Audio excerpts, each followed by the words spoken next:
Everybody's trying to shame us into being embarrassed. Stop treating us like animals and thugs. Start treating us with some respect. Absolutely not.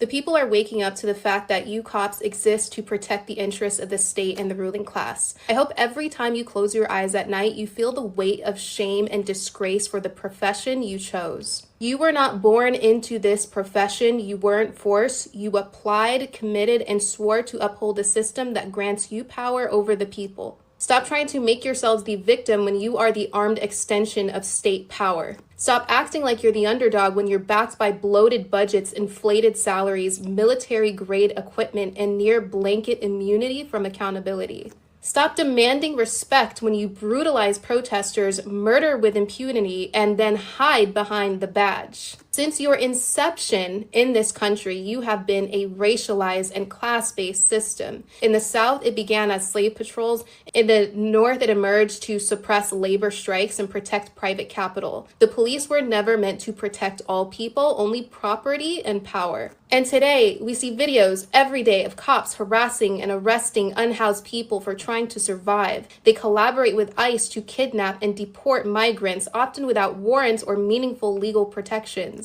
They disproportionately stop, incarcerate, and disappear Black, Indigenous, and Brown people. In 2024, there were only 10 days when police were not known to have killed someone in the US. And despite all the public outcry, less than 3% of officers involved in fatal police violence are ever charged with a crime. It is a systemic issue. You chose to join that system. You chose to uphold it. You are the system. There are no ethical cops. The only ethical choice is to leave the force, speak out about its corruption, and begin to make amends to the people for the harm you've done, enabled, and were complicit in. Use your access to expose misconduct, document patterns of abuse, and support movements working to divest from police and invest in community-based alternatives. Until then, don't demand our respect. You're not protectors, you're the agents of a system built on surveillance, control, and state-sanctioned violence. What's up, everybody? Happy Wednesday. I'm Andre Morton. Welcome to the latest episode of The Good Faith Show on the ATP Network. Man, today is kind of a hard day for me. I tell y'all, but let me introduce myself again. What's up, everybody? Welcome to The Good Faith Show. I'm your host, Andre Morton, and The Good Faith Show is only on the ATP Network. You can catch the ATP Network on Kick, YouTube, Twitch, Rumble, and Twitter. And also, too, we stream on 2 Twitter platforms. So I'm pretty sure most of you watching this follow the co-founder of the ATP Network. Her handle's Horror Girl and also mine. So, you got plenty of choices to stream this from. So I have some shameless plugs for you guys. Like the video. We 1 subscriber away. We probably made it by now, but 1 subscriber away from 1,300. Like, man, that's just amazing what we did in a month with little traction. Like we to be honest with you, we basically just Twitter, like we just Twitter handlers. We just be on Twitter all the time. And most of you, the guys that subscribe to us on YouTube, are from Twitter. So I definitely appreciate you guys, watching my stuff. Hopefully in the future, once everything be settled with the other people, they'll be on here more. Like the video, subscribe, follow the ATP Network Twitter account on the bottom of your screen. It'll stay there until the end of this live stream. I handle this at ATP Network 247. And also, too, y'all, please, like, help out the Palestinian people. Like, some of you guys on Twitter, y'all talk about the Palestinians and y'all talk about, free Palestine and from the river to the sea and all that stuff. But most of y'all ain't doing nothing in terms of helping them out. Like, GazaFunds.com right here. Right here, GazaFunds.com, guys. Go there, pick out some of the campaigns. It's hundreds of campaigns on there. And if I know y'all ain't got no money, just share it on your Twitter profile. Some of y'all got a lot of followers. So no excuse to say And no excuse of this scamming stuff. Like some of y'all say, oh, it's probably a scam. It's not a scam. It's not a scam, guys. Like it's been vetted. These have been vetted.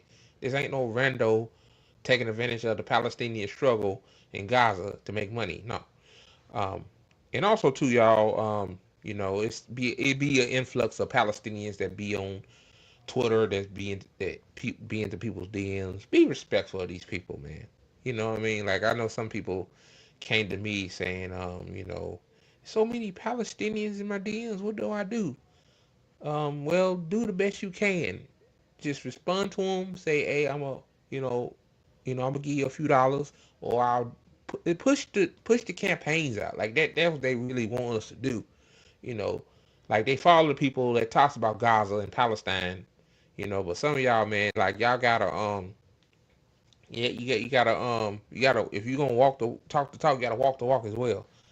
That's just a little pet peeve, man. Like some of y'all, man, online, y'all gotta do better. I gotta do better too. I used to promote Palestinian mutual aid a lot. But I kind of stopped for I don't know why I stopped, but I should have kept going. So GazaFunds.com, man. So anyway, shout out to this woman. I'm gonna play this again. There's one thing I like about TikTok. These people be cooking. See, this is the shit that they don't want you to see. They want you to see, those comedy skits or, the other stuff on TikTok. This is stuff everybody needs to see. I'm pretty sure the people watching this understand the police is, ultra corrupt. I mean, no 100% doubt about that. But sometimes it's good to get a refresher, if you know what I mean. So I'm going to play this again. Stop treating us like animals and thugs. Start treating us with some respect. Absolutely. That's crazy. That man said stop treating them like animals and thugs. But dude, don't you treat black and brown people like animals and thugs? But don't treat you like, like basically some of the protesters are whooping some of y'all ass, I heard. Shout out to the protesters that are warriors, that doing the damn thing. Don't treat them like animals and thugs, we treat y'all like shit, we impede on y'all rights, don't hurt our feelings. Like, man, if you don't get the not. The people are waking up to the fact that you cops exist to protect the interests of the state and the ruling class. I hope every time you close your eyes at night, you feel the weight of shame and disgrace for the profession you chose. You were not born into this profession. You weren't forced. You applied. Man, I'm gonna just say this. I just finna be blunt. Like, she right. You weren't forced to become a cop. A lot of these motherfuckers become cops because I heard that they used to be bullied back in school or whatnot, and I guess they want a vengeance, which that is a bad idea to become a cop.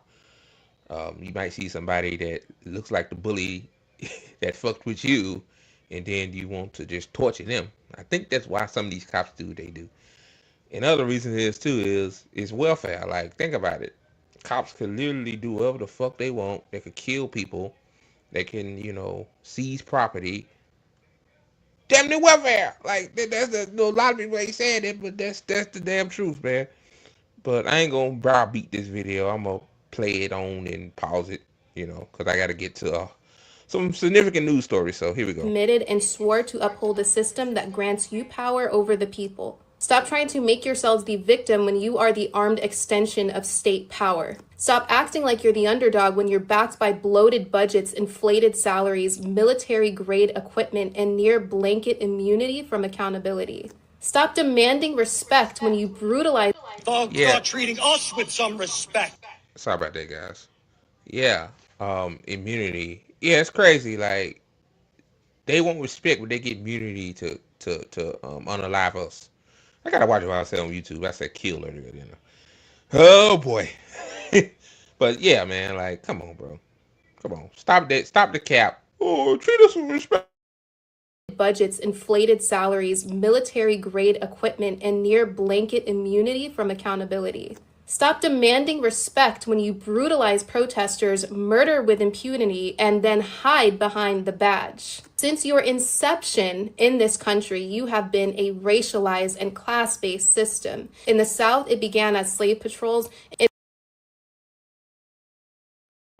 You know, the craziest thing about that, like, I didn't even know cops started as slave patrols until the George Floyd uprising. Like, that just shows you how much, the system wants to keep us dumb. Like, they want to keep the working class as dumb as possible. You know, they tell us a little bit, but like, maybe if I knew that cops were slave patrols, maybe I would have took more direct action. You know what I mean? Like, I don't know, spread the word out. Like, yeah, they were slave patrols. And I seen this picture on social media one time of a badge. It looked just like a sheriff badge, and it had, slave catcher on it. So yeah, like,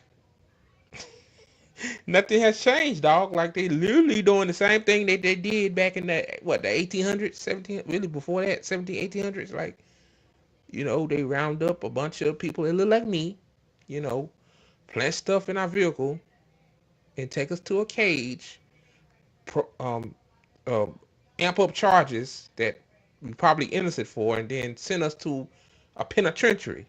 The same shit. Slave labor, boy. Mm-mm-mm. In the North, it emerged to suppress labor strikes and protect private capital. The police were never meant to protect all people, only property and power. And today, we see videos every day of cops harassing and arresting unhoused people for trying to survive. I was getting something somewhere, and I seen this homeless person. He reminded me a lot of my uncle, the way he act. And he told me, he said that he be at this establishment, like, he walked to different places because he's homeless. He said the people that worked at the restaurant I was at, he said they called the cops on him and they have him removed. But he keep coming back. Like, he was damn savage, man. Like, he in a good spot. Like, he's sitting, like, behind a tree, shaded area.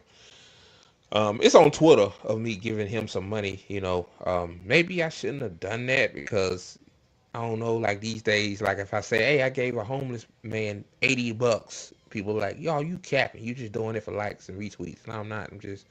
You know, I'm just showing y'all, like, that I actually do the work. See, y'all probably think I just sit behind this microphone all day and just blabber all day. No, I do other things behind the scenes. I'm just talking about to the hate followers. Like, that's one thing I don't get about hate followers.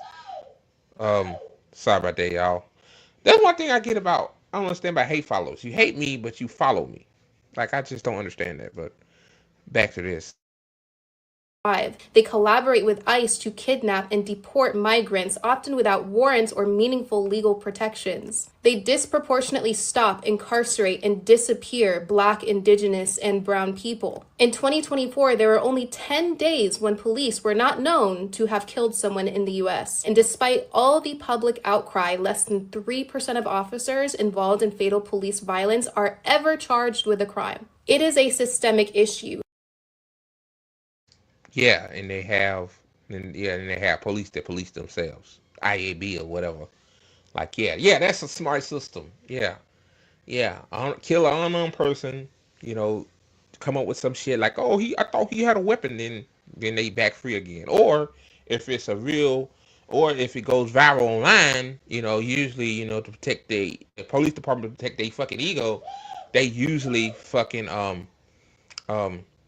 go to another police department in a smaller town or some shit and terrorize that area. So yeah, man, just the rage of terror. You chose to join that system. You chose to uphold it. You are the system. There are no ethical cops. The only ethical choice is to leave the force, speak out about its corruption, and begin to make amends to the people for the harm you've done, enabled, and were complicit in. Use your access to expose misconduct, document patterns of abuse, and support movements working to divest from police and invest in community-based alternatives. Until then, don't demand our respect. You're not protectors, you're the agents of a system built on surveillance, control, and state-sanctioned violence. So yeah, man, that was a great video. Shout out to her. What's her name? Y'all need to follow her at CJ the Academic. Follow her on TikTok, man. I know everybody got a TikTok account. Like, there's so many great people online. But yeah, man, like, I think everybody in a family has somebody that's works in law enforcement and whatnot. That worked in law enforcement or whatnot. Like, I got a classmate that works for the highway patrol, and I got my mama's friend. She works for the sheriff department in with my mama's county. Um, so yeah, like, I really don't fuck with them like that. You know what I mean? Like, my classmate, we play football together, but I don't, he won't, like, you know, I don't think he's a bad person. I think a lot of people join law enforcement to change the system, but kind of like the Democratic Party, like running through the Democratic Party, like, you probably have good intentions, but you joining something that's just so fucking corrupt to where it can't be fixed. You gotta um find another way, like you said, community alternatives. Like, black people especially, like, we police ourselves. We don't need cops running down the street pulling over people, for no reason at all, or over something minor, like a busted tail light. Like, my thing is, I guess it's more safer to have two tail lights, but if one tail light out, at least the other tail light working, why fuck with them? Crazy thing, you get pulled over for a tail light, then it turns into you being on the ground with a knee in your neck. Like, welcome to policing in America for you. So yeah, man, I'm finna get to the news stories. I could be on this all day. So if you're just not coming in, like the video, you know, and the people that watching on Tired Peasants feed, like, welcome, um, you know, subscribe to the YouTube channel, the ATP Network. By the way, like, if you watching this on Twitter, I recommend you going to YouTube and watching, because you know, Twitter is not stable. It don't send out notifications right. It's just, Twitter's just a glitchy mess. So like the video, subscribe to us on the YouTube or Rumble if you're on Rumble as well. So yeah, man, let's get to it. All right, guys. So I'm pretty sure everybody and their mama heard the news of Zohran Mamdani winning the mayoral primary in New York City last night. To be honest with you, I was shocked to shit. I ain't gonna lie, because you see how the Democratic establishment, unfortunately, I hate to say it like this, but they're a well-oiled machine. Like, they know where to attack. They know how to browbeat people, to get what they want and shit like that. As a big city in New York, where really looking at this win, like, maybe people aren't liberals like that. Maybe the liberals went, maybe they left New York, moved out to the rural New York. I don't know. Like, I for sure thought Chris Cuomo was going to win, but yeah, like, I hate to use this word because I hate labels. Like, I guess New York City is getting more progressive. But I got a few articles here, and I got the results. But I'm just gonna read this. It says Zohran declares victory in New York mayoral primary after Cuomo concedes.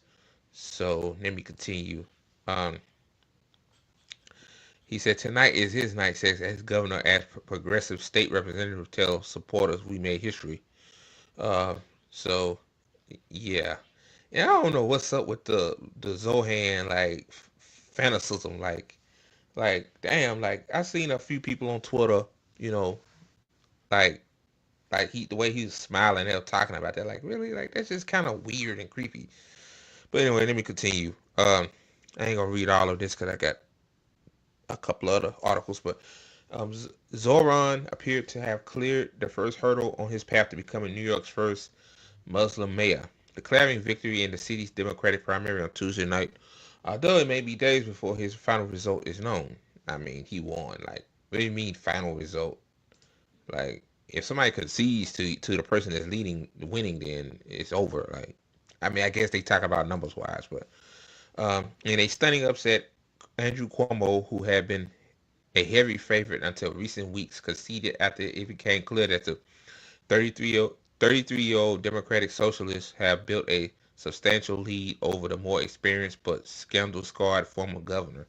And one thing I hate about, mainstream media sources, like I like how they always mention like if an underdog beats a person with experience. Like, yeah, Chris Cuomo got experience by, um, you know, letting people die in nursing homes during COVID because the hospitals were getting full. Yeah, let's not forget that. Um, in a speech to supporters, um, Mamdani said, "Tonight we made history, adding, I will be your Democratic nominee for the mayor of New York City. If his win is confirmed, Mamdani will be seen as the front runner for the November 4th mayoral election in New York City, where Democrats normally dominate, like he is running as a Democrat. After 93% of the votes were counted in the primary's first round, Mamdani, a state representative, had 43.5% of the vote. Cuomo had 36.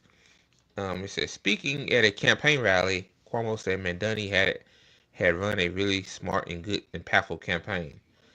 Tonight is the night he deserved it. He won, Cuomo said. Now, it's shocking coming for Cuomo, but, I heard that Cuomo will likely run as an independent in the primary. I mean, in the general election. So maybe that's why he so chill about it. Like, you know, you know, because let's keep it real. Like, Cuomo got slapped in the face hard. Um, Let me see. It says New York City uses a ranked choice voting system, and as neither candidate is likely to reach 50%, the Board of Elections now tally people's second choice candidates. Man, now ranked choice voting is a smart way, but I don't think it will still do no good. So basically, like you could say I vote for Zohran, then that Adams woman. I think a lot of people liked her too.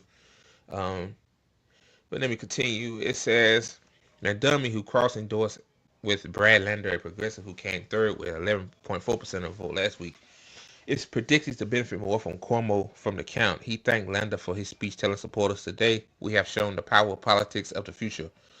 One partnership and sincerity. So yeah, that's the breaking news right there. Now now I'm gonna look up the results of the election.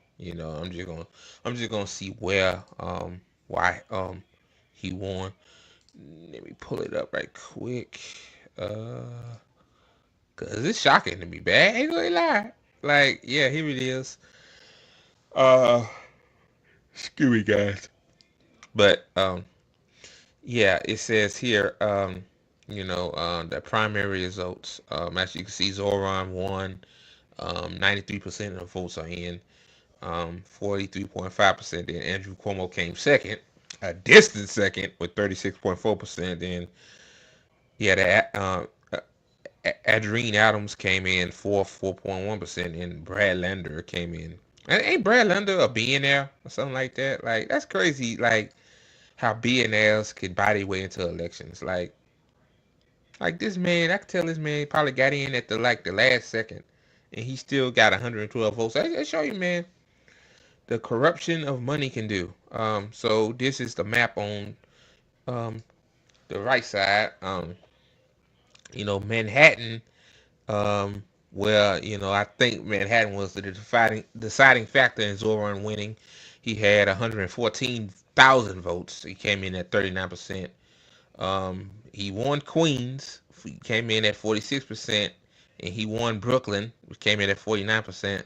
So really, the main borough and the other two boroughs wanted for him. But the Bronx, Andrew Cuomo came in at 53%, which I'm like, if I'm not mistaken, like somebody correct me in the comment section, but ain't the Bronx where ain't the Bronx is like where black and brown people live at?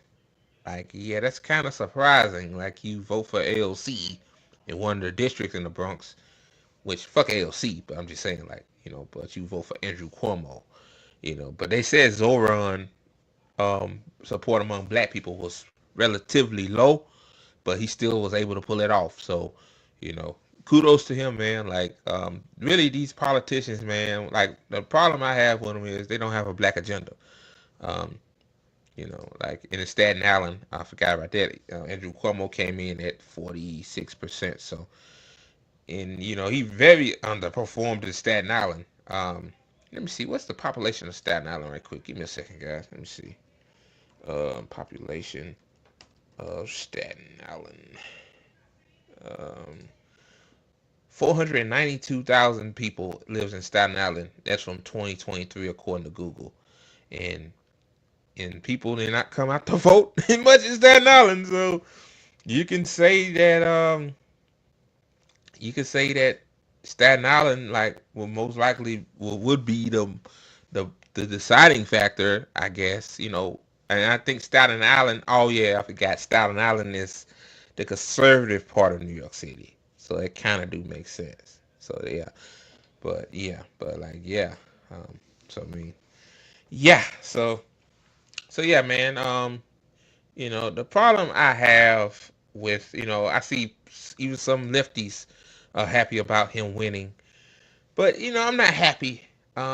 Yeah, his policy proposals is great. It's really it's not really democratic based policies, but a lot of people said that the only way to really get traction was the Democratic Party. But I think Zohran should have ran as an independent. In my opinion, I still think he would have won. Like but I'm pretty sure because our elections are rigged, he really didn't have any choice. So yeah, shout out to JB Font on RBN. He had a Substack talking about this, and I feel the same way about this because I think Zoran is a good guy. I think he's in good faith.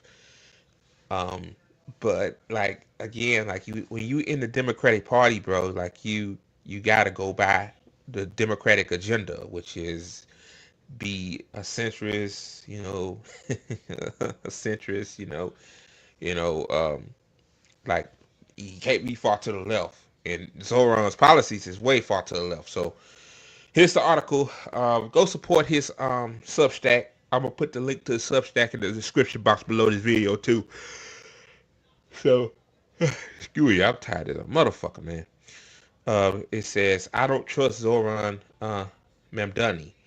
Um, I don't either. For the same reasons as him, but I'm finna read it. He says, I'm sorry, but I still don't trust him. I feel like we've seen this play too many times before in people like Alexandria Ocasio-Cortez, Bernie Sanders, Ilhan Omar, etc. And that right there, like, I mean that's fucking true. Like, them two in particular, especially Bernie and AOC, man. Like, they they shine all of the progressive policies. They dangle in your face, and then once you support them, then they turn around and stab you in your damn back. So, I mean, unfortunately, I don't see how different Zoran would be from them because when you in the Democratic Party, or I finna just say it out loud, a Democratic plantation, basically, you can't do what you want. He talks a good game, but we don't know if we don't know until if he wins and after his first year or two of him running in New York City. I don't trust anyone in the duopoly, Democrat and Republican parties, so you can understand my extreme caution. Also, this can be a plot to get some on the left to think reforming the system is a viable option, when in reality, this system must be demolished and rebuilt. That right there too, like that right there too. He's right. Like who knows? Like maybe they, based on like Andrew Cuomo being so soft on him, and then he considering to run as an independent in the general election, and then it's like it's not a lot of really big pushback from mainstream media at all either. Ooh, shit. You know what I mean? Like, yeah, like maybe this is to stifle the energy because it's feel like energy is there on the left. Like past pass the voting shit, you know. But yeah, let me continue. It says also this can be, this also can be a way to get some on the left to put their guard down and believe in saviors while we grow lax in our mutual aid and organizing efforts. And he said this in big caps. He said, "Don't be fooled. Do not stop organizing. Keep doing mutual aid and building dual power. I don't want to see my fellow leftists become devastated if Mamdani sells out." Yeah, that right there too. Like, I mean, if he sells out, I mean, it's like I told you so. Especially on the far left, you know. Yeah, you got some of the Democrats that want healthcare celebrating this. They, you know, throwing drinks, twerking all over the place, acting a damn fool, you know. And I'm like, okay, good. Like, you know, I said this on Twitter too. I'm not gonna be a hypocrite. I say, hey, if Zohran was a mayor in my city, I probably would stay in my city. You know, like I'm just telling the truth. But yeah, like yeah, just a lot of red flags, man. Democratic Party, like the Democratic Party angle. Um, Now, if I'm wrong, I will publicly say I was wrong about Zohran Mamdani live on my platform. Me too. The crazy part is, I hope I'm wrong. I want to be wrong, but my institution is screaming at me. My intuition is screaming at me right now. I haven't said much on him, but I just want to prepare all of you for what can happen, and I want you to stay revolutionary in your mindset in these next 18 to 24 months. Don't take your eyes off the ball. I say this with love and respect. He said, I know this opinion piece come to you as a wet blanket, especially since he won the Democratic Party yesterday. But I have to present the warning now. Which shout out to JB. Like JB is saying what nobody else is primarily saying, you know, besides the few people on Twitter. Like yeah, um, people, you know, like AOC and Bernie Sanders. Like history always repeats itself. Hey, you know, we was hyped, you know, AOC and Bernie Sanders, you know, AOC protested in front of Nancy Pelosi's office and shit. Like, you know, she's doing what she said she's gonna do at first and, you know, causing ruckus to the Democratic Party. She did it for like what, a few hours, and then Nancy Pelosi said, we're gonna get your ass the fuck up out of here. So you better bend the knee to me, do what the fuck I say, then you have a long tenure. And that's what she doing ever since. And Bernie Sanders, you know, a lot of people ain't saying this or don't believe it, but I do. You know, it's my opinion. Allegedly, I think Bernie Sanders has some kind of dirt on him, and I think the Democratic Party got it. So you know he don't go far. You know, they let him say his rhetoric more on mainstream media when Republican there, but when Biden in there, he was like kind of limited. So and then the dude was going to endorse Biden.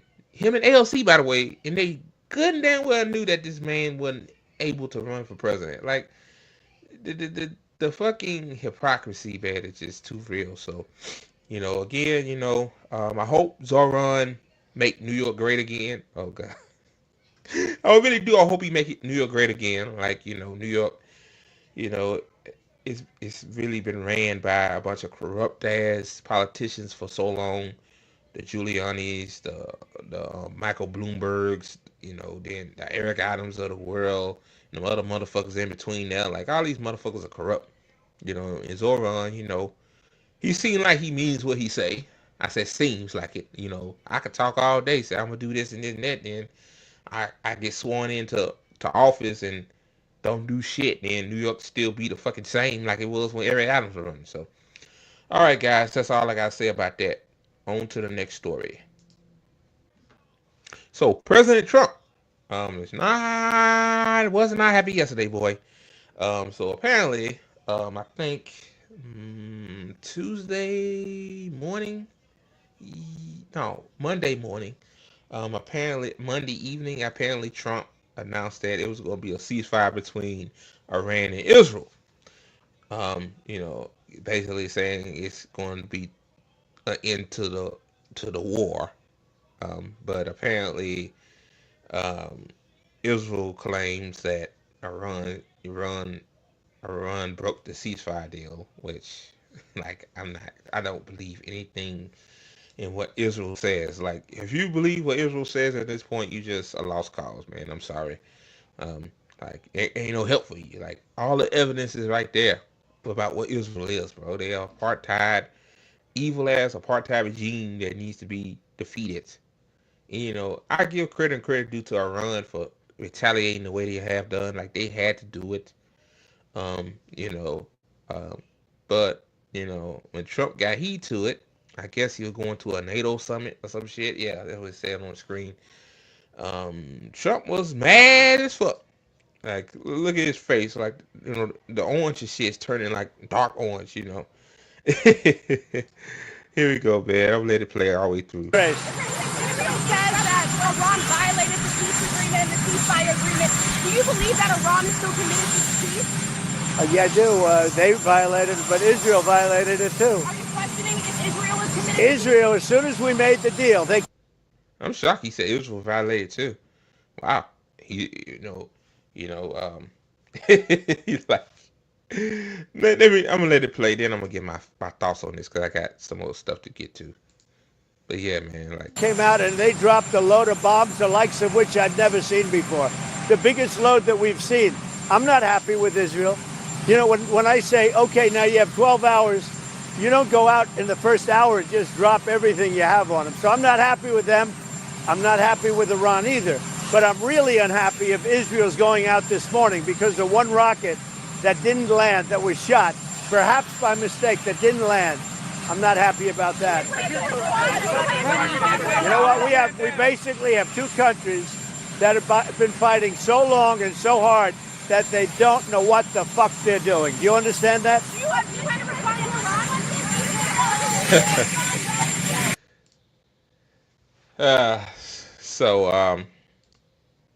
So yeah, that was that. So he's saying he's mad at both countries. No, that's typical Trump, man, to say it's on both sides. Like, dude, it's Israel. Like, it's Israel, man.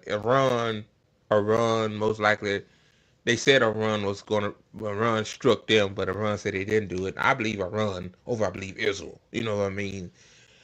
So yeah. And also too, man, like I think all of this shit Trump doing, all of his tweets on Truth Social and all that shit, I just really think this shit is just political theater, man. Like, come on.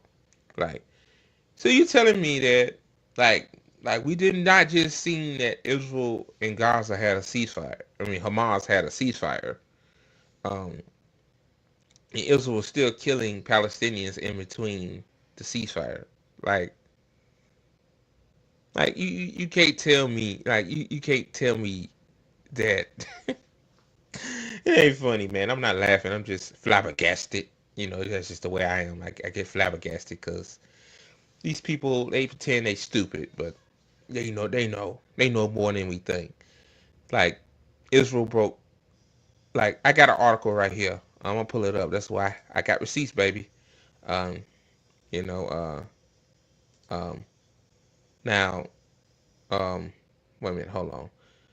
Let me get to AP real quick, cause now I'll get to that one. Don't get to the other one. Um. So yeah, man. Let me get to the article from AP, man. Like, I think it's really reiterating what we just saw for a minute. Um. It says ceasefire between Israel and Iran appears to hold as Trump vents frustration with both sides. It says um, a fragile ceasefire between Iran and Israel appeared to hold Tuesday after initially faltering, and Trump expressed frustration with both sides, saying they have fought for so long and so hard that they don't know what in the fuck they are doing. But even as Benjamin Netanyahu claimed Israel had brought Iran's nuclear program to ruin, a new U.S. intelligence report found that the program has been set back for a few months after U.S. strikes over the weekend, according to two people familiar with the assessment. The early report issued Monday by the Defense Intelligence Agency was described to the Associated Press by two people familiar with it. They are not authorized to address the matter publicly and spoke on condition of immunity. The report also contradicts a statement from Trump, who has said the Iranian nuclear program was complete and fully obliterated. The White House called the assessment flat out wrong. Yeah. So basically, they did not hit the nuclear facilities. Oh Jesus. Um. But anyway, if they did, it really wouldn't matter because Iran, moved their uranium to another location, which was smart. Like when you hit a nuclear site, nuclear waste comes out, nuclear toxins come out, and like, like I just don't get Trump, man. Like this motherfucker here, man. Like he's a war hawk. Like this motherfucker is we still on the brink of World War III. Yeah, this ceasefire that Israel don't want to do. Um, you know, like I'm just saying, I'm just saying, like Jesus Christ, man. Um, but let me continue. After the truce was supposed to take effect, Israel announced a run of launching missiles into its airspace, and an Israeli finance minister, Israel Katz, avowed that Tehran would tremble. Yeah, that's what they want Tehran to tremble. The Iranian military denied firing on missile on Israel. State media reported, but explosions boomed and sirens sounded across northern Israel in the morning. And an Israeli military official said 2 Iranian missiles were intercepted. Trump told the reporters at the White House before departing for a NATO summit that, in his view, both sides have violated the nonsense agreement. He had particularly strong words for Israel, a close ally, while suggesting Iran may have fired on the country by mistake. But later, the deal was saved. Israel is not ready to attack Iran. All planes will turn around and head home while doing a friendly plane wave to Iran. Um, Nobody will be hurt, but the ceasefire is in effect, Trump said in his True Social post. Indeed, Netanyahu's office said that he held off on tougher strikes against Iran after speaking to Trump. Um, but I really think they got something planned because remember when we heard initially that Israel was going to run out of missiles in about 2 weeks tops? Then Trump did what he did. Like I think that was like a distraction in my eyes. Now since everything is coming together, that's why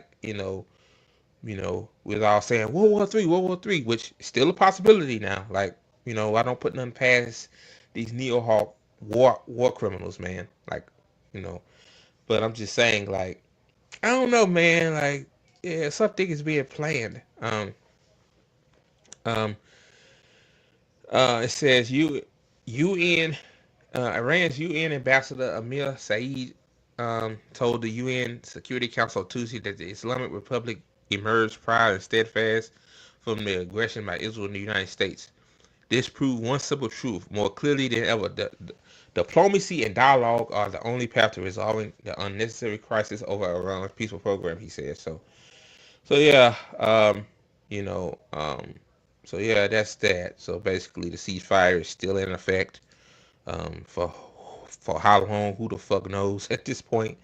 But see, this is when I know Trump is full of shit. Like this is when if you know, you know.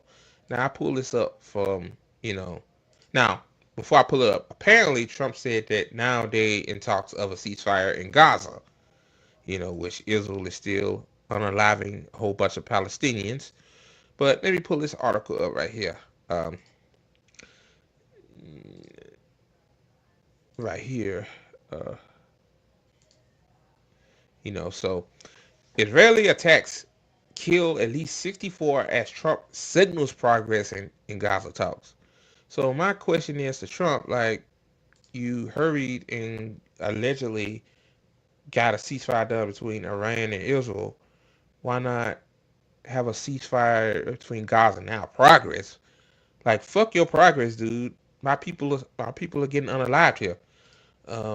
I'm not gonna read all of this.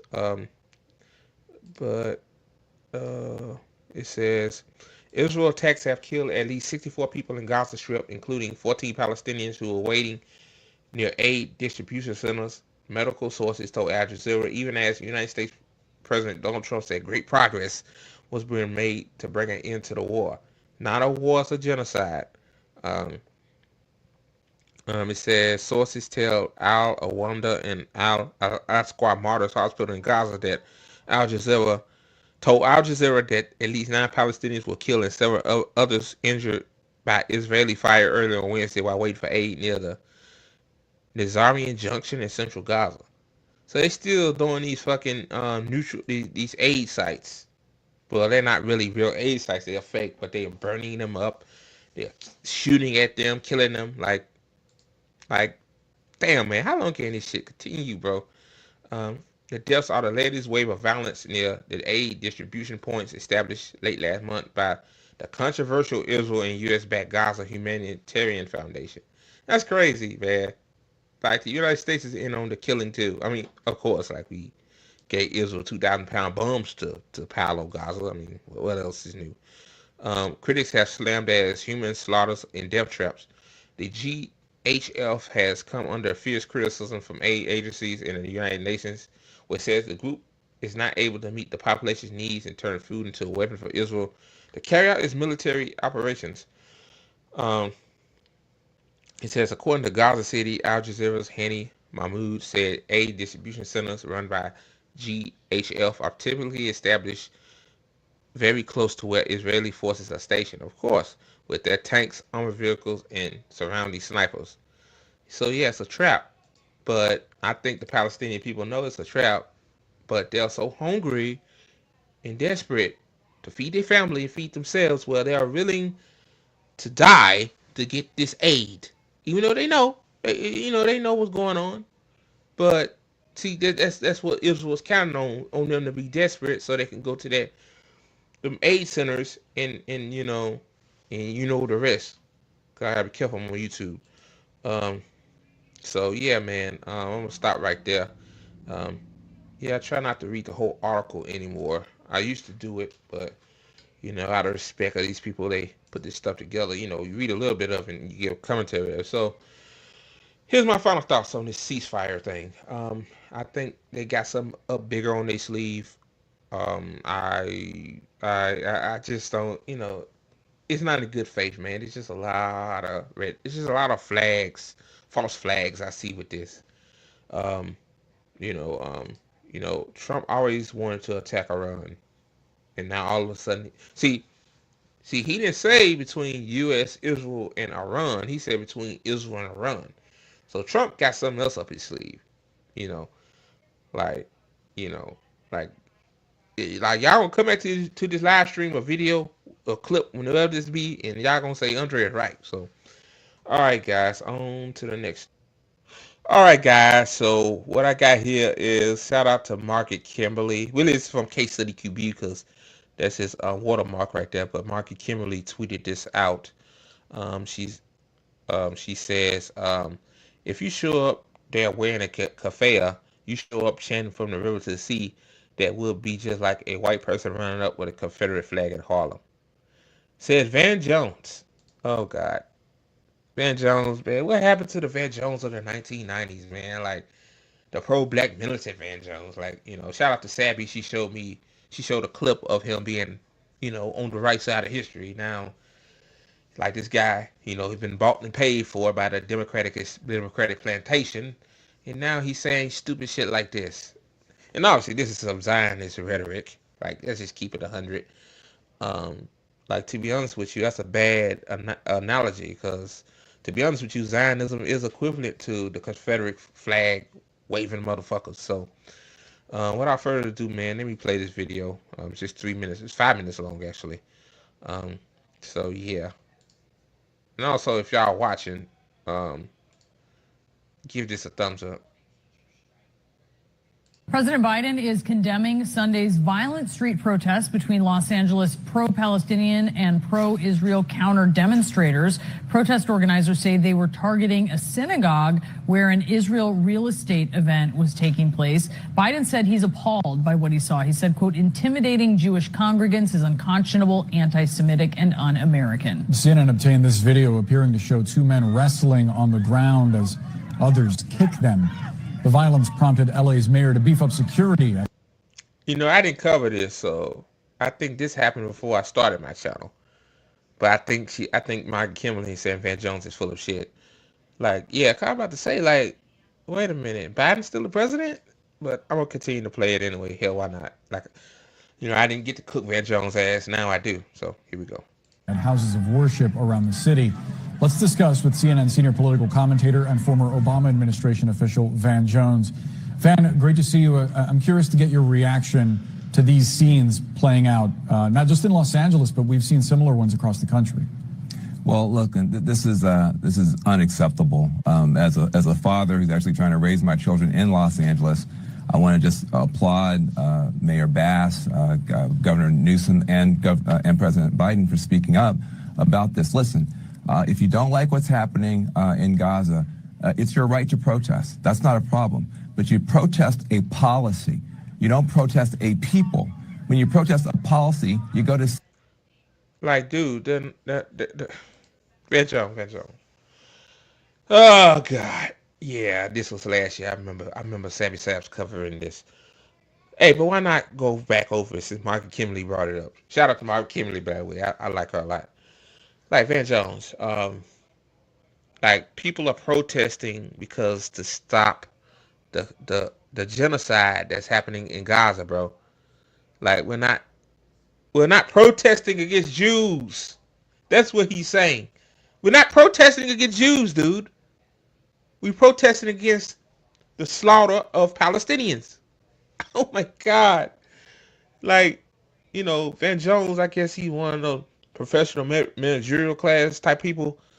Like, he knows better, but I guess he's on the Zionist payroll. But yeah, man, like, come on, bro. City Hall and you protest. You go to the Israeli consulate peacefully, you protest. Maybe you go to your elected representative, you protest. You don't bum rush a Jewish neighborhood and run up on a synagogue. That's not protesting a policy, that's protesting a people. And that is across any line in America, and it has to be called out. And you have to also understand the context here. This is a neighborhood that's already been traumatized. Not just October 7th, which traumatized all Jewish communities, but that neighborhood in particular. Last year, Okay, he said October 7th traumatized Jewish communities, but Palestinian people have been traumatized since 1948, since the Nakba started. But no, you ain't gonna talk about them. No. The Jewish people, you know. Oh Lord, October 7th was a terrible day, you know. The militant thugs. I'm gonna get on Bernie Sanders' ass too after this. Oh, those militant thugs. Oh, Jewish people been through so much. Oh God, like, how I gotta put this, like, bro. How many people said they died on October 7th? What, like, the number's been fabricated, of course, but that's what they said, 1,200 last time I heard, or it's less than that. Okay, that compared to what, 400,000 Palestinians are gone or missing. Like, dude, this is total overall, along what's going on. Like, it was 2.1 million people living in Gaza. Now they say 1.9. Some of them say 1.8. So you telling me, like, so basically you're on that thing to say protesting against Palestine is anti-Semitic? I mean, of course you would say some shit like that, because that was stupid people say, but oh jeez. I don't know how I'm gonna get through this. It's just a minute and 45 seconds into this fucking thing, and this dude just being part of the fucking, I guess, Zionist plantation too. I said Democratic plantation and Zionist plantation, so. February, not one, but two Jewish men, Orthodox Jewish men, were gunned down, were shot in two back-to-back hate crimes. So you're dealing with a community that's already traumatized, they're already fearful, and then you go and you do something like this. I have no problem with people protesting policy. You cannot protest a people. That is not a protest, that's a pogrom, and that has to stop. Let's talk about the policy. Let's talk about how the Biden... So also he's saying too, hey, you protesting against the people, which equates to violence, basically. Oh, jeez. Administration, how the president's handling the policy, Van. How do you see it? Where does he need to improve on this? Well, listen, I think that the president is in a tough position because the base of the party is very concerned about these images that we keep seeing from Gaza, and he wants to take a strong stand on behalf of human rights for everybody. That's Joe Biden. At the same time, I think it's a little bit naive for some people to think that if Israel were just to suddenly just stop doing what it's doing, that rainbows and bunnies and sunshine would break out over the Middle East and it would all be, be fine. The hostages have to be returned. If you can call for a ceasefire on both sides. But wait, I remember Joe Biden, if he's so worried about what's going on in Gaza, why he didn't work tirelessly for the ceasefire? Like ALC literally lied to people saying during the DNC convention saying that Joe Biden is working tirelessly for a ceasefire, Van Jones. Like we all remember this shit, this ain't no allegedly shit. Like Joe Biden never gave a shit about the Palestinian people. Like Joe Biden is just as complicit in this as Donald Trump is now. And Kamala Harris, if she was president now, she'll still be complicit in it. Like, her husband is an AIPAC handler. She ain't gonna go against Israel.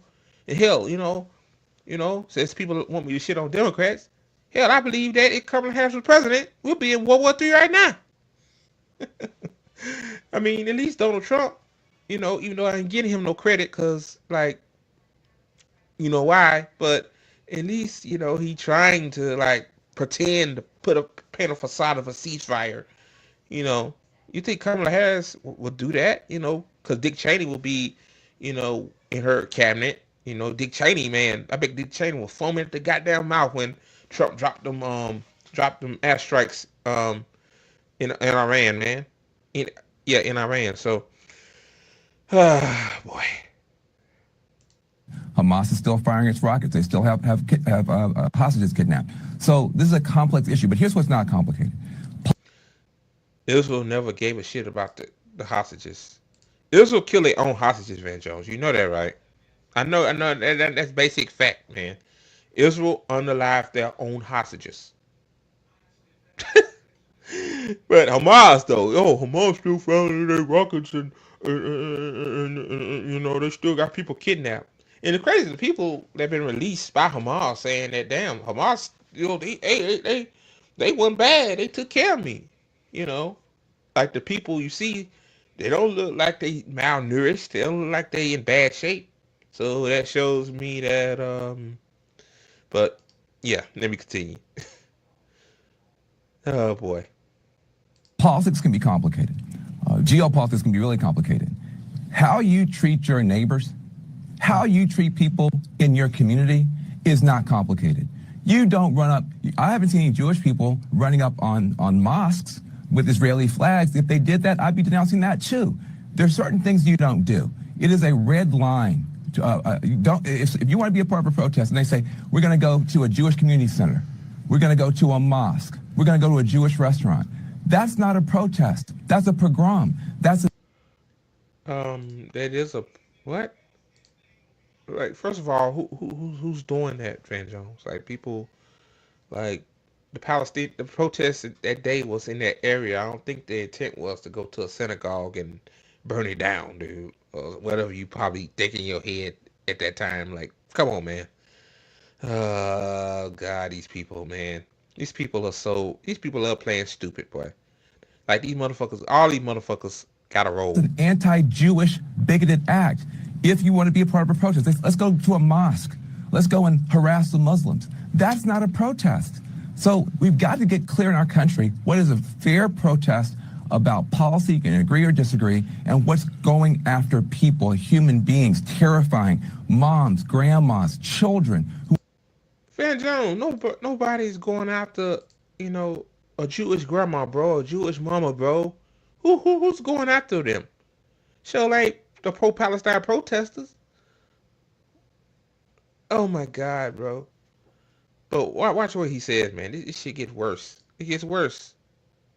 Who are trying to be a part of a neighborhood. The Jewish neighborhoods in LA are well known. Nobody is confused where they are. So if you show up there wearing a keffiyeh, you show up there with your face covered, you show up there chanting river to the sea, that would be just like a white person running up with a Confederate flag in Harlem. You're not trying to start a... Oh, God. So, wait, you could equate the same thing to ICE. Like, why ICE got their face covered up? Taking away not only immigrants, but Lord knows who else they taking away. Probably American citizens, too. But he probably didn't say shit about that. Well, he probably did because Trump in there, but Biden was doing this shit out in the open. He wouldn't say a damn word. But this guy just literally said, like, somebody wearing a kafaya, holding a sign, peacefully protesting down the street, saying from the river to the sea, it's equivalent to a racist ass motherfucker with a Confederate flag. Sometimes, man, like, sometimes black people, man, like Van Jones, man, these token Democrat plantation Negroes, man, these people, oh Jesus. I ain't gonna even say it because I'm on YouTube, so I gotta be, if I'm on Rumble and Twitter, I probably could say this, but this guy's a fucking clown, man. It's some clown ass shit. And yeah, I know people will say, yeah, this was last year. Well, I didn't cover this last year, so might as well. A conversation. You're trying to start a fight. Stop doing that. Don't do that. We don't want more violence. Bro, the pro-Palestine protests, just like the ICE protests, just like the George Floyd protests, start out as peaceful protests. Either counter-protesters or the police turn shit up, okay? It's not the pro-Palestine protesters, bro. Okay? Like, see, he gets shit misconstrued. And who knows, at that synagogue, maybe that's, like, come on, man. We know how the United States is, man. We know how the CIA and the FBI is. Like, I finna get conspiratorial for a second. Like, like the same United States that conspired against attacking their own country on 9/11. Like, yeah. But let me continue. Violence. We don't want more fear. We don't want more terrified people. We've got to be able to come together as a country. If either side had an easy answer, it'd have been solved. I'm less concerned about the politicians now. I'm concerned about the people in my community in Los Angeles moving in a direction that is more and more dangerous, more and more scary, more and more destructive. The Jewish community does not need to have people doing those types of things. It's not helping anybody in Palestine, but it's making America a much less safe place for everybody. It's tough to watch the discourse and the dialogue devolve into... Oh, God, shut up. See what I'm saying? Like, this is what they do. They send out the Van Joneses of the world to say, like, hey, it's all on the pro-Palestine protesters. See, they're equivalent to being bigots in the street with Confederate flags. Like, shut the fuck up, man. But anyway, man, I might as well get to this next tweet. Bernard Sanders on his bullshit, like, oh, Lordy, have mercy, man. But shout out to Hotspot for this. Hotspot coming to fucking bangers, man. Not only with Nick and Nico, but also with this. So this is what this shit said, man. It said Bernie Sanders is back on Joe Rogan to defend Israel's right to defend itself, calling October 7th a war crime. Oh my God. Oh my God. Wow. One day is a war crime, Bernie, but what about the rest since October 7th? Almost 2 years. Bro, we almost 2 years into this genocide, bro. 2 years almost into this genocide, and Bernie Sanders can't even say genocide. Like, this man is such a weaselly, cucking. Oh, man. Like, shout out to Ty Pearson. She said that she regret campaigning for Bernie. Like, so many people I know used to campaign for this man. I didn't campaign. I just donated to him a few times. Like, when I didn't even have the fucking money, I donated to Bernie Sanders. Because I thought Bernie Sanders, was, he wasn't Obama. He definitely wasn't Clinton or Bush. I thought he would be actually, something decent. But to be honest with you, Bernie Sanders ain't no more different than them, man. Maybe he won't be as war hawkish, but yeah, man, let me get to this bullshit, this disgrace of a fucking video, man. Like, man, this is ridiculous, bro. So yeah, here we go, y'all. Was attacked by Hamas, and Hamas is a terrible terrorist organization. They killed 1,200 people, which in a small country like Israel is a lot of people. Terrible, terrible attack. It's a war crime. Israel had a right, in my view, to defend itself. Yeah. Bernie, those numbers are debunked. I kind of felt it like they set a high number. I bet Bernie Sanders believed that Hamas beheaded babies and essayed women and all this crazy stuff that you start hearing from New York Times and the Washington Post, all these mainstream news sites. Yeah, I'm pretty sure he believed that too. Even though that shit was debunked. Even New York Times come out and say, yeah, that ain't true, bro. Like, we, I guess, the Zionism entity floats through these fucking corporate shit. So yeah, man, like this guy is fucking disgusting, bro. This man disgusts me. And Bernie Sanders, to be honest with you, he don't look all that well either, man. Like this dude, like he look fucking out of it. Like this is why I say, Bernie, retire, man. Just retire, bro. Retire. Go home to Vermont. Your wife, you bake some cookies for your grandkids. But no, you want to continue to with his oligarchy tools. Like that's probably whooping his ass. Like this man almost 80, 80 something years old. Like Jesus Christ, man. Like oh boy. But let me continue, man. But the Netanyahu government did not have a right to kill 52,000 people in Gaza, wound well over 100,000, and right now, as we speak, Joe, children are starving to death because of Israel. And that's a damn undercount, Bernie. Like it's more than that. It's people said 400,000. Some people predict it's 400,000. Like you undercounting that. See how Bernie Sanders conflate both sides, bro. Like he say, what Hamas did, top of 7 was an atrocity. But Israel still had the right to defend itself, even though they ain't defending nobody. Like Hamas is not, Gaza is not its own sovereign state. They are in a sovereign state, but it's been infiltrated by Israel. But I'm just saying, like Gaza is like they said, call it the strip. It's like a strip, like in Las Vegas. Like part of Las Vegas is a strip. All the casinos on, like that's what Gaza basically is. So yeah, like. The right to defend itself, but even international law says what Hamas did was a right to defend itself too. But they ain't gonna say that. Oh, this motherfucker here, hell boy. Blockades, yeah. Starving to death. And I brought forth 2 resolutions, which basically were very simple, and they said no more U.S. military aid to Israel under these conditions.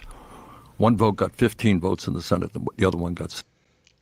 You see how he wrote it. Instead of him saying like no weapons to Israel at all, like cut all weapons off to Israel, he said no weapons to Israel under these certain circumstances. Like cut all of the weapons off, Bernie.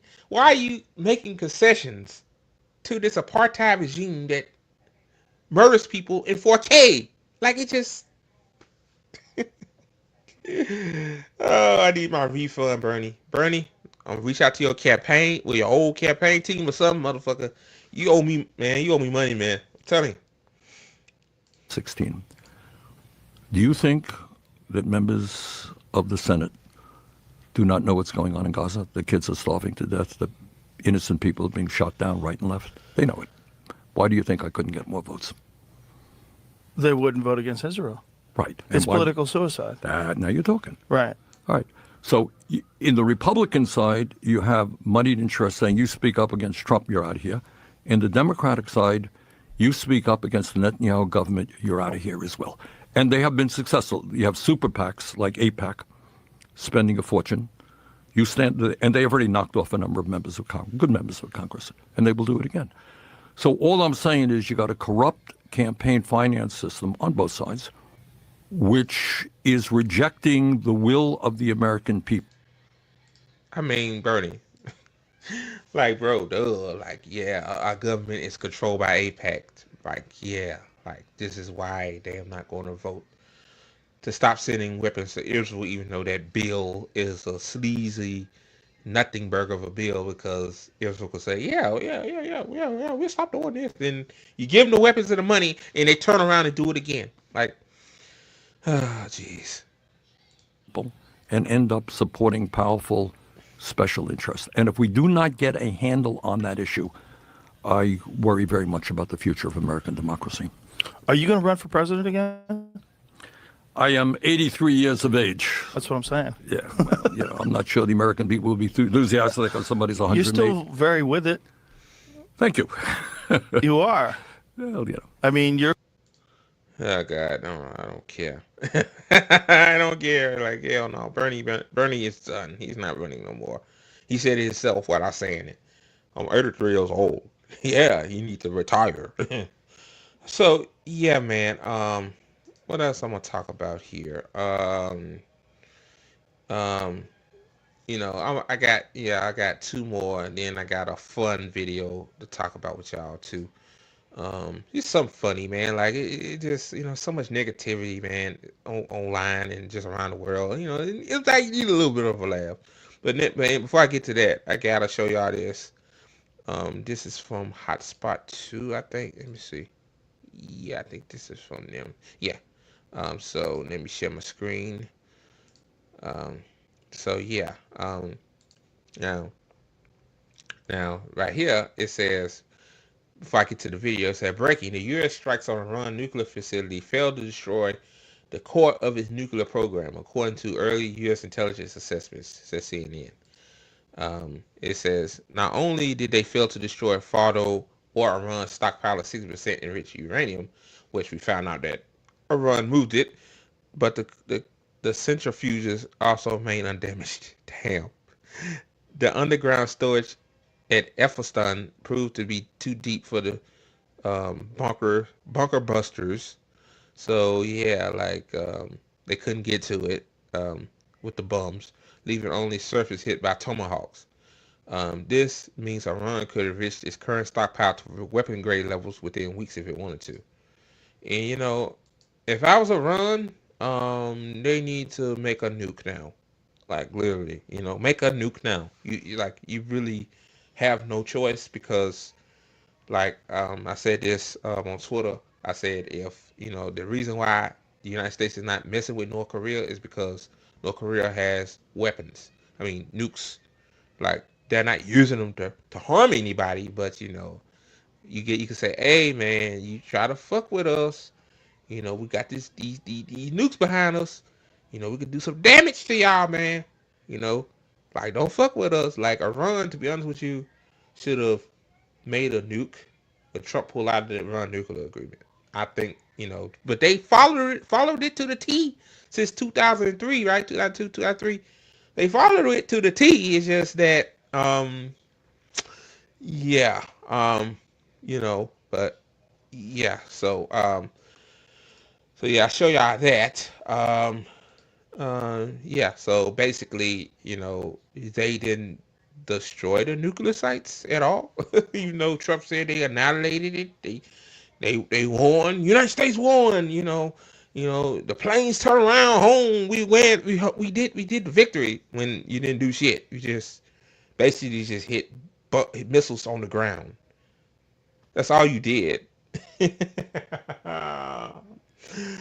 Oh Lord. But anyway, it's a video with this too.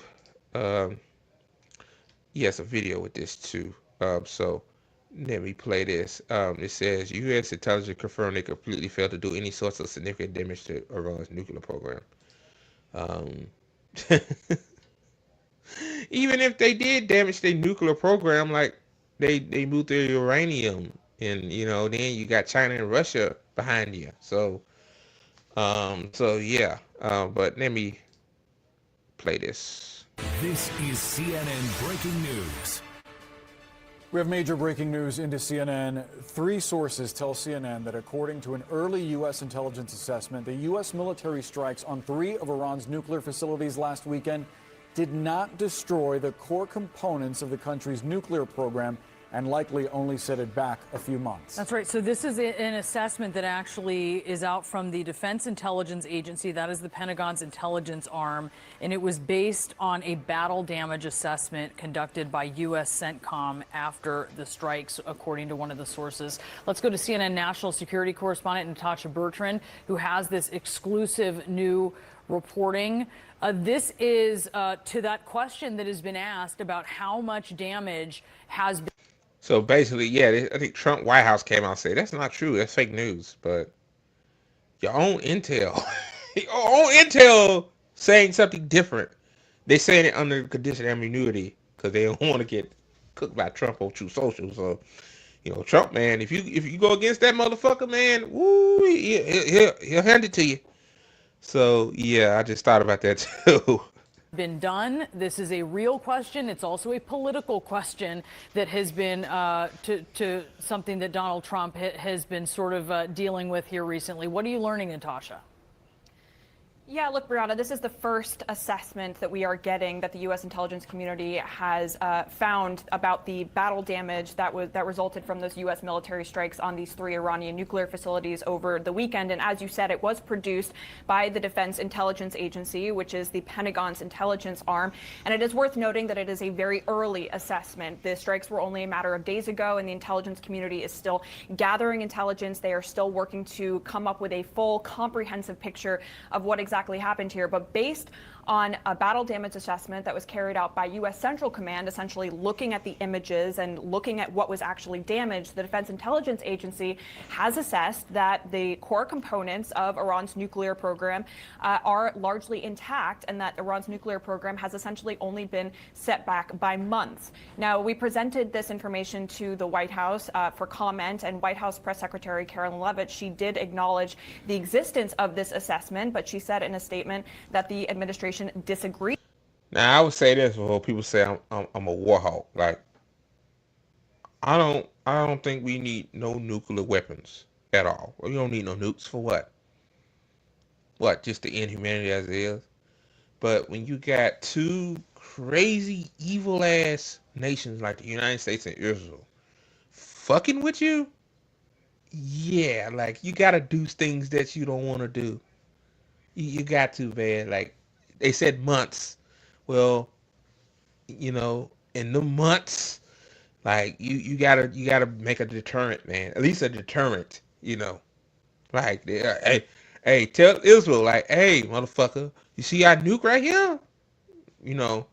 But they ain't gonna do that because Palestinians are in the West Bank in Gaza, so they're not gonna hit a nuke on Israel. But but the United States for sure, like, yeah, we ain't gonna fuck with Iran no more. Like, Iran, that's how you say it. So, yeah, let me get back to this. It's 4 minutes long. Agrees with it. She said, quote, "This alleged assessment is flat out wrong and was classified as top secret, but was still leaked to CNN by an anonymous low-level loser in the intelligence community. The leaking of this alleged assessment is a clear attempt to demean President Trump and discredit the brave fighter pilots who conducted a perfect..." Oh, God. Wow, you gonna believe Caroline Leavitt? Like, like really press secretaries, even both of them Democrat and Republican, like their job is to just be PR for the president. That's all they do. Like, you got your own intelligence agency saying like, bro, we didn't hit shit. We just hit a few buildings. Like, we didn't hit the core components of the nuclear program. Like who I would rather believe, Caroline Leavitt, or fuck the CIA and shit too, or I believe U.S. intel that has evidence. Well, if they have evidence, then like, hey, I gotta believe the evidence, right? Oh, jeez, this shit is wild, man. Executed mission to obliterate Iran's nuclear program. Everyone knows what happens when you drop 14 30,000-pound bombs perfectly on their targets, total obliteration. Now, it is worth noting here that there has been dissent, I should say, within the intelligence community, within the defense community, about just how much of an impact these massive bunker buster bombs would actually have on Iran's nuclear facilities. It was far from certain, given that these bombs had never been tested in an actual combat scenario, whether they would actually penetrate those. So you telling me that they got bunker buster bombs, but the bombs are ineffective? He tested them. Like, oh my God, bro. Oh man, the United States, man. This is where our money going to. Ineffective shit.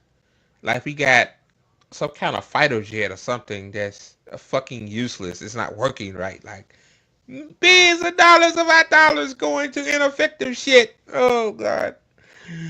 Oh God, that money could have went to healthcare.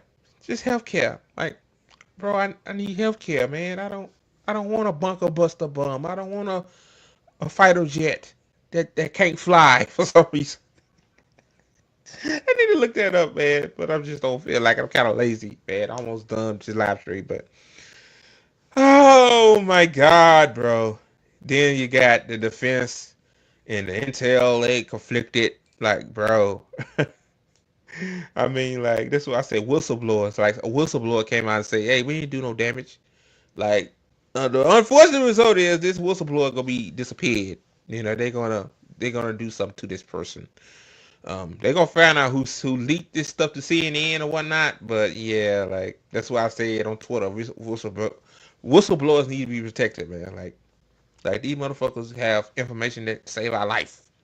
You know, um, like. So, yeah, let me finish. Those very, very deep underground tunnels that lie underneath these nuclear facilities. And what we are told is that as of now, this Defense Intelligence Agency assessment, it does conclude at this point, again, it is still very early, that those underground facilities, including the centrifuges, including the highly enriched uranium that everyone has been talking so much about, those are largely intact. Now, of course, this does stand at odds with what President Donald Trump and Secretary of Defense Pete Hegseth have been saying in recent days about the impact of these U.S. military strikes. Of course, President Trump said it was totally obliterated, and Secretary Hegseth did as well. And he actually also provided CNN with a statement. And he said that, quote, based on everything we have seen, and I've seen it all, our bombing campaign obliterated Iran's ability to create nuclear weapons. Like, dude, this is the same guy that put top classified information on a Signal group chat. Like, yeah. This drunken racist motherfucker right here, man. And this is the same guy that said unalive all Muslims, something like that. Then he has an alcohol problem, and then Signal, man. Oh my God, bro. Then you had a person from the what news outlet that is, the Intercept, something like that, in there, and you know they're gonna screenshot the shit. You know, they won't clicks on their fucking website. Of course they go, man. But I'm gonna believe what he said. Yeah, I believe what Pete Hex has said. He's so correct. He's so right. He's so righteous. Oh, Jesus, man. But this is who people voted for. I mean, I voted for Jill Stein. I'm pretty sure Jill Stein will not put in this piece of garbage right here. Like, I'm just saying. Our massive bombs hit exactly the right spot at each target and worked perfectly. The impact of those bombs is buried under a mountain of rubble in Iran. So anyone who says the bombs were not devastating is just trying to undermine the president and the successful mission. Now, our sources did emphasize here that there was severe damage that was done largely to the above ground structures at these nuclear sites. And so there was damage done, of course, by these massive bombs. But the core components of the nuclear program, we are told, they are largely intact, and it only set the program back by a matter of months. Boris Brianna. Natasha Bertrand, please stand by. So yeah, y'all, that's that, man. Like, my thoughts on that is, so basically they didn't do nothing, but just hit a few buildings and they turned it back. Oh shit! Like, damn, boy, the United States, man. This is a clown show. This is a clown show. Like, so yeah, like. You probably made Iran, like they could build a nuclear program back. Like, so you made them more angry. So they might make it a deterrent, and I really hope they do. But it's sad a country has to make a deterrent to keep from being fucked with. Like the DPRK, they didn't make nuclear missiles. The United States would be been messing with them. But since they got an arsenal of them, you don't see the United States fucking with. You don't see them. You talking about the DPRK, but they mess with China and Russia that has nukes too. So yeah, but I think North Korea sent a direct threat to the United States. But Iran, man, to their credit, man, they've been had some restraint. Like, really, to be honest with you, the damage they done to Tel Aviv isn't enough. Like they could have went even further in Tel Aviv, but yeah. So, oh man, so oh boy, now I gotta talk about this person right here, man. Like, she said this Saturday night, when when really, well, yeah, when Trump attacked Iran, well, nuclear buildings and attacked their facilities. Oh man, like, let me say this about Kim Allison, like,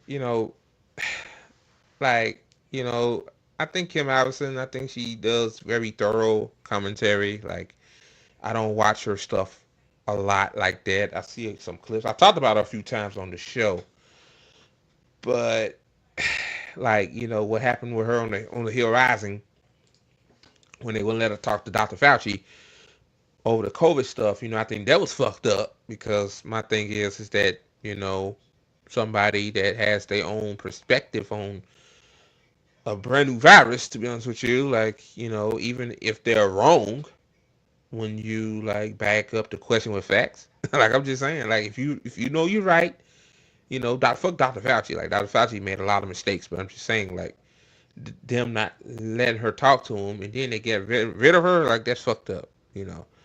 Um, but so anyway, beyond all that, that was years ago. Um, like Kim Allison, man, like see, Kim Allison is a big influencer, bro. Like, look at her, look at her analytics, bro. Um, like she got 4 million views on this tweet alone. Like 4 million people saw this tweet. She said, for the first time ever, I'll be voting straight Democrat in midterms just to signal my absolute disgust uh, with this administration betrayal. Like, I mean, like, other people could have told you, Kim, like, Trump isn't anti-war. Like, look at, like, people forget about his first term. Like, he wasn't anti-war. Like, I just don't understand. Like, yeah, Biden is not anti-war. The Democrats is not anti-war, but yeah, like, so switching parties, like Democrats are warmongers too. I think I said something similar to that. Um, like, yeah, that's not a good strategy. Like, instead of telling people to vote Democrat and vote Republican, tell them to stop voting. Use our leverage as working class people and change this fucking system so that way we won't have any more fucking wars. But she continued on because she got ratio like a motherfucker. She said, our power, let me see, she said, our power is to keep handling losses to each side when they fail us. At some point, they'll get the message. I mean, like, oh, sorry. I mean, like they profit off of that. Like, wait, like that don't make any sense to me. It's just off. So you saying like, hey, if one don't do nothing for you, then vote for the other. Like, no, no, no, no, no, no. You don't do that. Like, that's a bad strategy. That's a bad strategy. Like, that's not going to work. They'll never, Kim, they'll never get the message. Like, when a party becomes in power, they think they can do whatever they want. They already finessed the vote. So, like, how is that going to work? Um, Let me see what else she said. Um, and the other one, she said Democrat being worse doesn't matter. Uh, she said I will vote to hand losses to each other and over as each side continues to fail America. Well, both sides have failed America, Kim. I mean, what? That don't make any sense. Like, I'm gonna keep voting one party after another as people material conditions get worse. Like, the system's not gonna get better. Like, I'm just I'm being nice. I don't have no animosity towards Kim Allison. She haven't done anything to me. You know, um, a lot of people say she's anti-communist, which I didn't know, and like that's not good. But it is what it is. A lot of people I don't think Kim is on the left, but if she is, like, a lot of people on the left are not communists. So yeah, like, that's just a bad fucking strategy. Yeah, that's not smart. That's not smart at all. She got cooked for it though, rightfully so. Let me see. Let me read some. Let me read some of these. Professor Zukis, he said. Uh, Professor Zinkis, sorry. He said, "You're so close, but then, oh well." Yeah, he's right. Like, yeah. If you said for the first time ever, I'm not voting for either side, yeah, that makes sense. Then Ryan Knight says Democrats are warmongers too. Exactly. Um, the protest vote is not the vote, says this other person. So like people, yeah, people, they laid it to her, rightfully so. That it's just not a smart strategy at all to switch sides. Like it's just gonna make things even worse. Two parties of the same coin. One party they dress as wolf in sheep's clothing, and the other party, they tell you that hey, we're gonna do this and do that, like so. Just a dumb strategy. That's all I'm gonna say. I disagree with it. I disagree with that 100%. So all right, guys, that's the show. I hope you guys enjoyed. I sure have done. Like I said, doing this is my therapy. I'm gonna continue to do it. I ain't gonna quit. I never intend to quit. Some people thought I was gonna quit. No, I wasn't gonna quit. Why would I leave? Why would I leave something I created? I created this. Like I you know, it took me a while to get things together, but I'm here. Um, so yeah, man. Final shameless plugs. Follow the ATP Network Twitter account at ATP Network 247. Like the video, and the ATP Network on YouTube is almost at 1.3 thousand follow. I mean 1.3 thousand followers. So subscribe to us on YouTube. If you're watching this on Twitter, or and watch on Rumble too, like, yeah, go to those sites, because Twitter is not stable. It's broken beyond repair. And also go to GazaFunds.com. Help out Palestinians in need, y'all. And again, like, for real, like, y'all be nice, man. If Palestinians coming to your DMs asking for help, be nice to them, man. Don't push them away. Don't ignore them. They are desperate, y'all. They are desperate.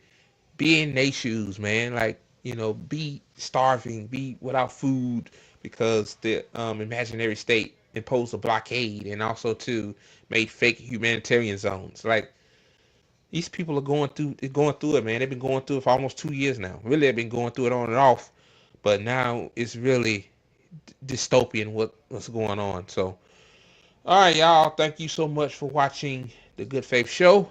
I'm Andre Moore signing out. And also, too, I always do this. Fuck Benjamin Netanyahu.